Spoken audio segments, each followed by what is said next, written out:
Doctor Babasaheb Ambedkar यांची उद्या जयंती। त्यानिमित्तानं आज गोंदिया शहरात खास बाईक रॅली निघालेली आहे। भीमनगर मैदानावरून या रॅलीला सुरुवात झाली। तरुणांनी गळ्यात निळ्या रंगाचा दुपट्टा, गाडीवर निळा झेंडा लावत शहरात रॅली काढली। उद्या गोंदियातील आंबेडकर चौकात भव्य आंबेडकर जयंती सोहळा पार पडणार आहे। वाशिममध्ये डॉक्टर बाबासाहेब आंबेडकरांची रांगोळी साकारली आहे। कलाकार सचिन दामोदर यांनी 5x7 फुटामध्ये ही रांगोळी साकारली। या रांगोळीतून बाबासाहेबांच्या प्रतिमेचं हुबेहूब दर्शन होत आहे।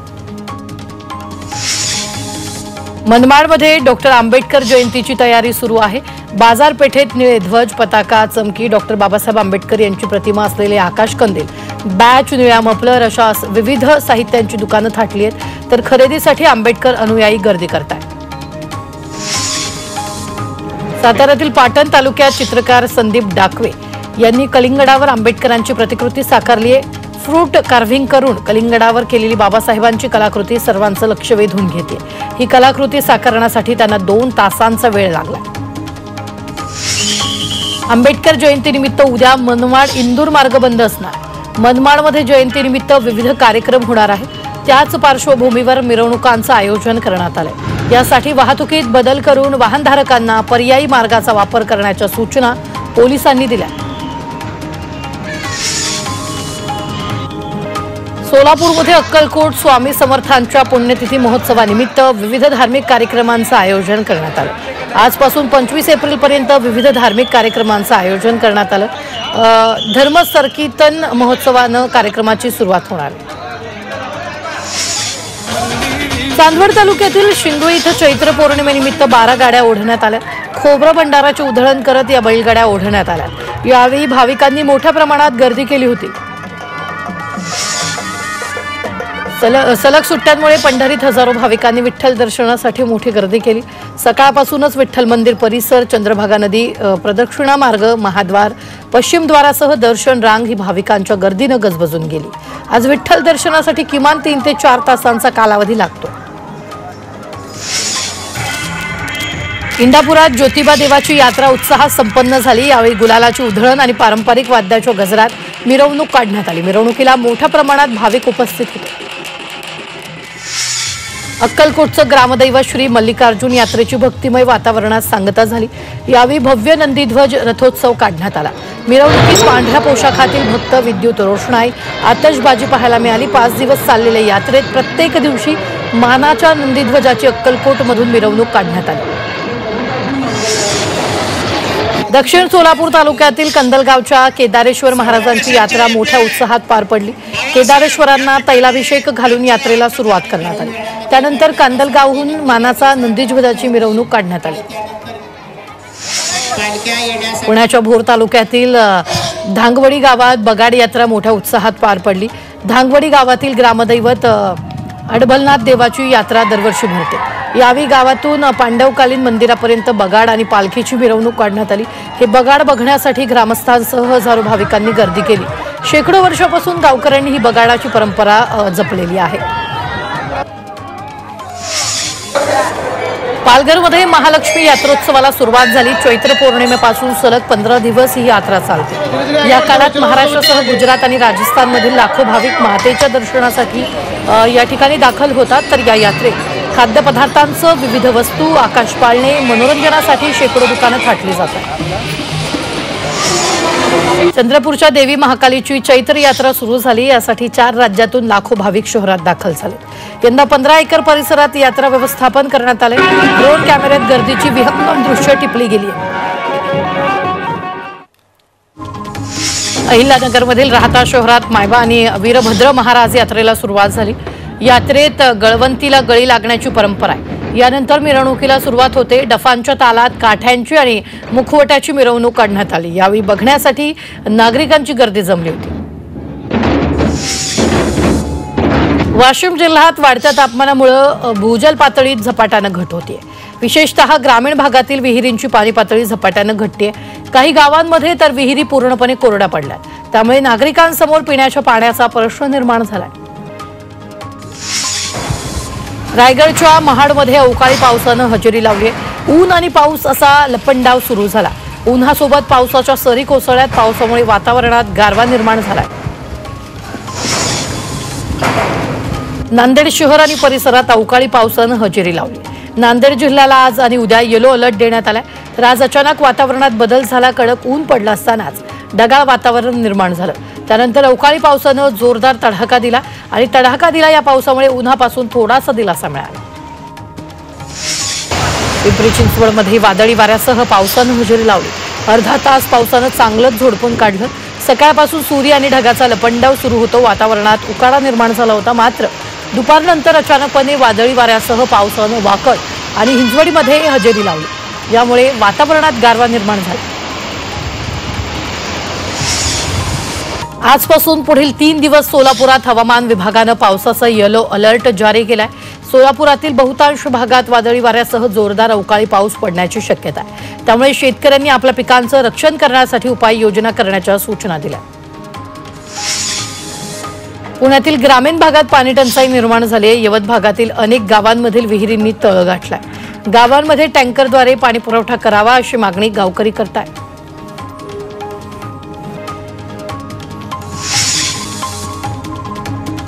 महाबळेश्वर तालुक्यातील तापोळा ते अहिर पुलाचं काम प्रगतीपथावर आहे।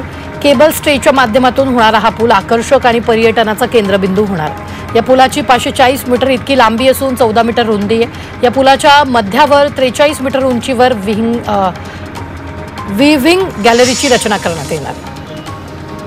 नागपूरच्या उमरेडमधील स्फोटात जखमी झालेल्या जखमींची मुख्यमंत्री देवेंद्र फडणवीस यांनी भेट घेऊन विचारपूस केली आहे। स्फोटात 5 कामगारांचा मृत्यू झाला होता, तर 8 जण जखमी झाले। त्यांच्यावर नागपूरच्या ओरियस रुग्णालयात उपचार सध्या सुरू आहेत। तर वर्ध्यातील कार्यक्रम आटपून फडणवीसांनी जखमींची भेट घेतलेली आहे। इंदापूर तालुक्यातील अंथुर्णे येथील यात्रेत राज्याचे कॅबिनेट मंत्री दत्तात्रय भरणेंनी ग्रामदैवत श्री हनुमंतरायांचं दर्शन घेतलंय। त्यानंतर त्यांनी यात्रेतील खेळण्यांच्या दुकानांना भेट देत लहान मुलांना खेळणी वाटप केली। तसंच उपस्थित महिलांना देखील दैनंदिन उपयोगी वस्तूंचं वाटप करण्यात आलंय। जळगाव तालुक्यातील नाशिराबाद ते मलकापूर रस्त्याचं भूमिपूजन सोहळा पार पडलाय। मंत्री गुलाबराव पाटील यांच्या हस्ते रस्त्याचं भूमिपूजन करण्यात आलंय। तसंच यावेळी विविध विकास कामांचा उद्घाटन सोहळा पार पडलाय। अहिल्यानगर जिल्ह्यातील अटल बिहारी वाजपेयी होमिओपॅथी कॉलेजचा पदवीदान समारंभ मंत्री अतुल सावेंच्या उपस्थितीत शिर्डीत पार पडलाय। पदवीदान समारंभापूर्वी सावे यांनी साईबाबांच्या समाधीचं दर्शन घेतलं। यावेळी साई मंदिराचे उपकार्यकारी अधिकारी भीमराज दराडे यांनी अतुल सावेंचा सत्कार केला।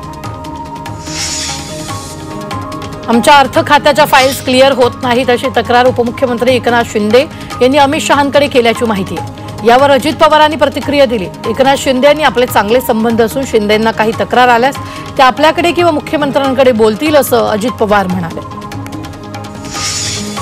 रत्नागिरी जिल्हा अंमली पदार्थ मुक्त करा असे निर्देश उद्योगमंत्री उदय सामंत यांनी पोलिसांना दिले। कुठल्याही राजकीय दबावाखाली बळी न पडता अंमली पदार्थाच्या उच्चाटनासाठी तातडीनं मोहीम सुरू करण्याच्या सूचना पोलिसांना दिल्या। बारामतीच्या बोरकरवाडी तलावात जणाई शिरसाई योजनेचं पाणी सोडण्यात आलंय। उपमुख्यमंत्री अजित पवारांच्या हस्ते याचं लोकार्पण पार पडलंय। शेतकरी कर्ज माफीबाबत सरकार सकारात्मक असल्याची माहिती जलसंधारण मंत्री संजय राठोड यांनी दिली। शेतकरी समृद्ध व्हावा हीच सरकारची भूमिका असून वचननाम्यात दिलेली आश्वासनं पूर्ण करू असा विश्वास राठोडांनी दिला। सांगलीत अलमट्टी धरणाच्या उंचीविरोधात सह्यांची मोहीम राबवण्यात आली आहे। सांगलीत कृष्णा महापूर नियंत्रण नागरी कृती समितीच्या वतीनं जन आंदोलन उभारण्यात आलं। पंतप्रधान मुख्यमंत्री यांना पत्राद्वारे तक्रारी पाठवण्यात पुढील 8 दिवस शहरातल्या ठिकठिकाणी विशेषतः पूर पट्ट्यातल्या भागांमध्ये सह्यांची मोहीम राबवण्यात येणार आहे। गडचिरोली पोलीस दलानं आत्मसमर्पण केलेल्या नक्षलवाद्यांसाठी विपश्यना परिचय आणि ध्यान शिबिराचं आयोजन केलंय। 102 नक्षलवाद्यांनी विपश्यना आणि ध्यान साधनेचे धडे घेतले। समाजाचा मुख्य प्रवाहात येण्यासाठी पोलिसांनी हा उपक्रम राबवला। दुचाकीवर झाडाची फांदी पडल्यानं महिलेचा मृत्यू तर मुलगा जखमी झालाय। नाशिकच्या गंगापूर रोड इथं असलेल्या सोमेश्वर बस स्टॉपजवळ ही घटना घडली आहे। गंगापूर गावाकडून शिवाजीनगरकडे जात असताना दुचाकीवर पाठीमागे बसलेल्या महिलेचा मृत्यू झाला। अलका सोनवणे या 55 वर्षीय महिलेचा दुचाकीवर झाडाची फांदी कोसळली।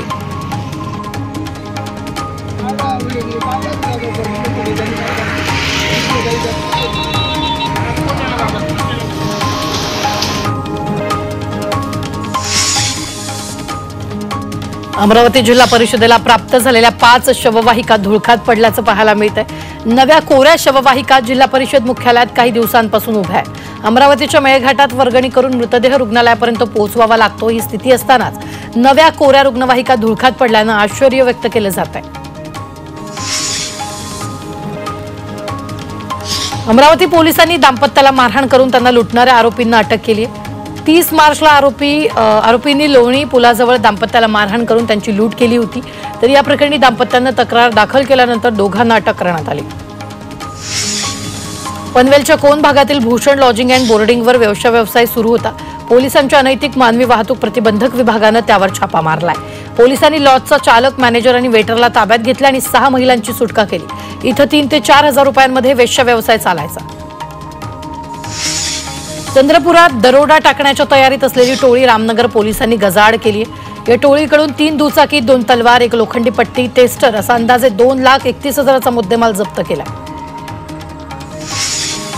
सोलापूरच्या टेंभुर्णे इथं गॅस चोरीच्या रॅकेटचा पर्दाफाश करण्यात आलाय। आरोपी गॅस टँकरमधून गॅसची चोरी करून खासगी व्यक्तींना विक्री करत असल्याचं समोर आलंय। या प्रकरणी राजस्थानमधील दोघांवर गुन्हा दाखल करण्यात आलाय। सोलापुरात मुलानं जन्मदात्या आईला मारहाण केली आहे। पेन्शनचे पैसे देण्यास नकार दिल्यानं मुलानं मारहाण करत आईला जीवे मारण्याची धमकी दिली। आईच्या तक्रारीनंतर मुलासह सुनेविरोधात गुन्हा दाखल करण्यात आला। चंद्रपूर जिल्ह्यातील गडचांदूर शहरातील 2 मित्रांच्या मृत्यूचं गूढ वाढलंय। दोघांनीही विषारी पेय घेतल्याचं बोललं जात आहे। 10 एप्रिलला प्रज्वल नवलेचा मृतदेह सावित्रीबाई फुले विद्यालयाच्या मागे आढळून आला होता। सोबतच त्याचा मित्र नागेश लांडगे हा बेशुद्ध अवस्थेत आढळला होता। त्याचाही उपचारादरम्यान आज मृत्यू झालाय। त्यामुळे शवविच्छेदन अहवालाची पोलिसांना प्रतीक्षा आहे।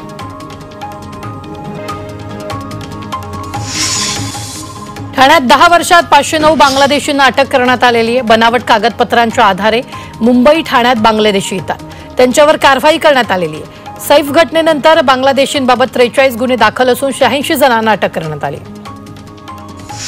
बीडमध्ये बनावट जन्म दाखला देणाऱ्या दोघांवर गुन्हा दाखल करण्यात आला। 10,000 बनावट दाखले दिल्याचा दावा किरीट सोमय्या यांनी केला। यामध्ये जन्म दाखल्यासाठी बनावट कागदपत्र दिल्याचं उघड झालेलं आहे। नंदुरबार जिल्ह्यात सागवान तस्करीवर वन विभागानं मोठी कारवाई केली। दडगाव तालुक्यातील बिलगाव जंगलात नाल्यात लपून ठेवलेली 63 सागवानाची लाकडं वन विभागानं जप्त केली आहे। कारवाईवेळी आरोपी फरार झाले, त्यांचा शोध सुरू आहे। नंदुरबारमध्ये लाकूड तस्करांनी संपूर्ण सातपुडा वृक्ष तोड करून पोखरलेला। परदेशी पर्यटकाला शिव्या शिकवणाऱ्या टवाळखोर तरुणांवर गुन्हा दाखल करण्यात आलाय। पुणे ग्रामीण पोलीस या टवाळखोरांचा शोध घेत आहेत। तरुणांनी कॅनडातील पर्यटकाला सिंहगडावर शिव्या द्यायला शिकवलं होतं। या प्रकरणी कारवाई करण्यात आली आहे। पुण्यातील कल्याणी नगर भागातील पब सील करण्यात आला। बजेट रूम पबवर पोलिसांनी कारवाई केली। पबमध्ये 2 गटांमध्ये हाणामारी झाल्याचं, नियमांचं उल्लंघन केल्याप्रकरणी कारवाई करण्यात आली। नागपुरात एका आयपीएस अधिकाऱ्याच्या विरोधात बलात्काराचा गुन्हा नोंदवण्यात आलाय। एक महिला डॉक्टर आणि एक आयपीएस अधिकाऱ्याच्या पहिल्यांदा इंस्टाग्रामच्या माध्यमातून ओळख झाली। याच दरम्यान लग्नाचं आश्वासन देऊन तरुणानं वेगवेगळ्या ठिकाणी शारीरिक संबंध ठेवल्याचा आरोप या महिला डॉक्टरनं तिच्या तक्रारीत केला। वर्ध्यातील तळेगावच्या क्रिकेट अकादमीच्या इमारतीला भीषण आग लागली। आगीची माहिती मिळताच अग्निशमन दलाच्या गाड्या घटनास्थळी दाखल झाल्या। अग्निशमन दलाच्या जवानांनी शर्थीचा प्रयत्न करून आगीवर नियंत्रण मिळवलं। आगीमुळे इमारतीचं मोठं नुकसान झालं।